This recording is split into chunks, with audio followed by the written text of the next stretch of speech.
Well, good morning, you bunch of happy people. Today's episode is going to be about how the best way to mow fresh laid sod. This particular sod has been here for about 3 weeks, and I have not mowed it any whatsoever. I didn't personally lay the sod, but I haven't edged it, floated it, or mowed it at all. So I'll meet y'all with this account here shortly. It's bright and early, and we're headed to cut some grass today. Hopefully we can get a lot done today. I've been out of town in Atlanta, Georgia, doing some work over there, and got to go to the fire station tomorrow, but I'll catch y'all at this first account here shortly, and we're going to cut this piece of fresh laid sod for the first time today. And if it's too big of an area, this might not work for you. But this right here isn't a huge spot, but I'll meet y'all there. Okay, as you can see, this is fresh sod. Pretty good little area.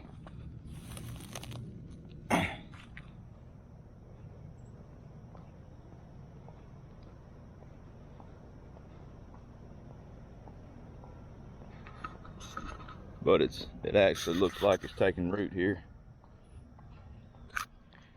They've been watering it and taking care of it, and we've gotten a decent amount of rain here.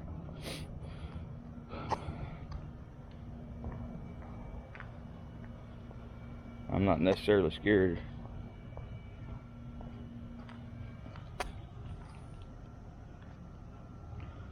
Oh, it's already taking root. I ain't scared at all to put my big mower on this. So anyway, if you do have a piece of sod, an area, there's some more sod right there. I've already mowed it once, and I actually did it earlier than this piece right here, but I mowed it with a push mower. Let me tell you why. This is a new construction, so there's trash all over the place from construction workers and whatnot, and the wind blowing trash everywhere.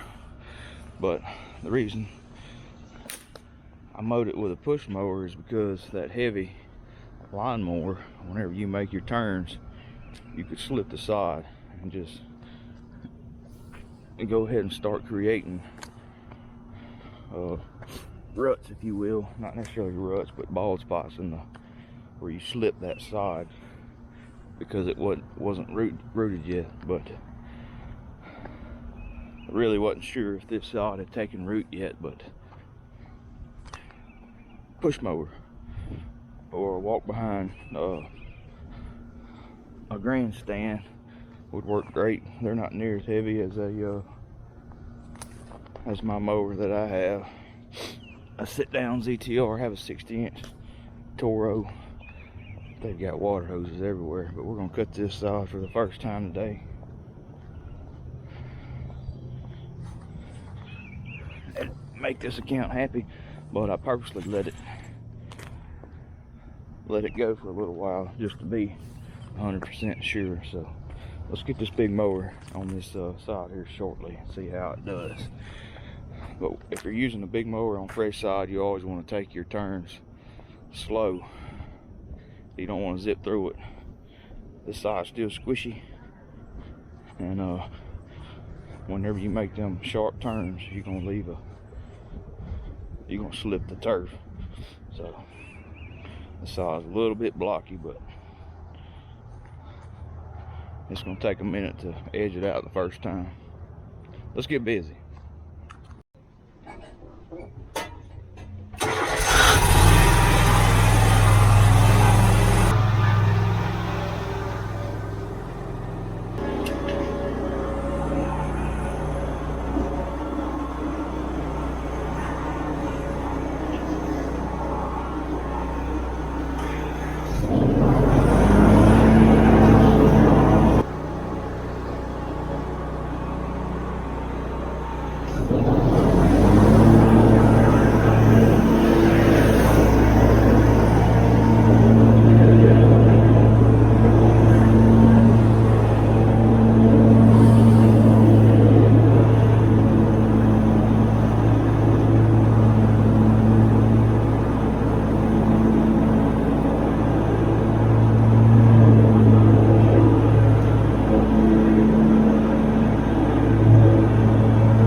Alright guys, so I was able to get that that sod mowed with my big mower. It didn't slip the sod at all.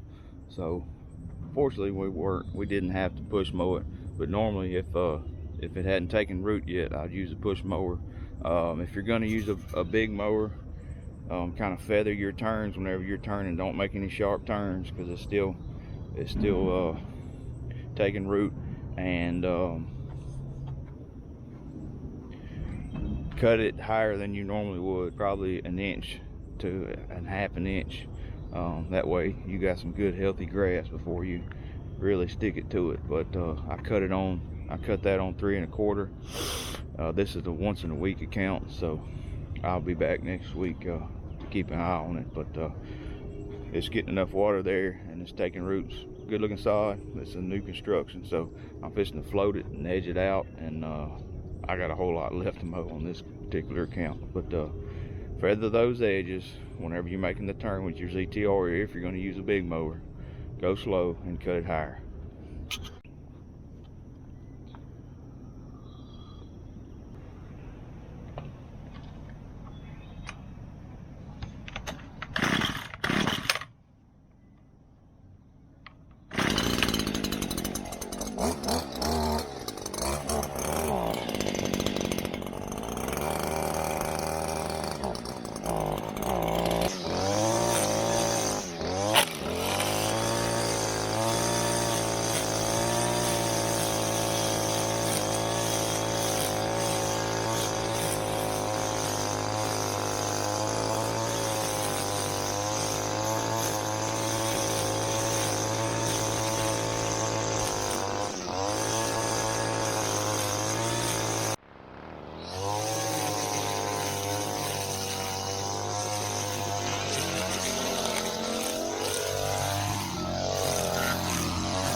All right guys, I just got home from a full day of mowing. Long day, but I hope y'all found some value in today's video. If you did, I'd appreciate it if you hit that subscribe button, the like button, the notification bell, and y'all come back and see me. Y'all have a good day.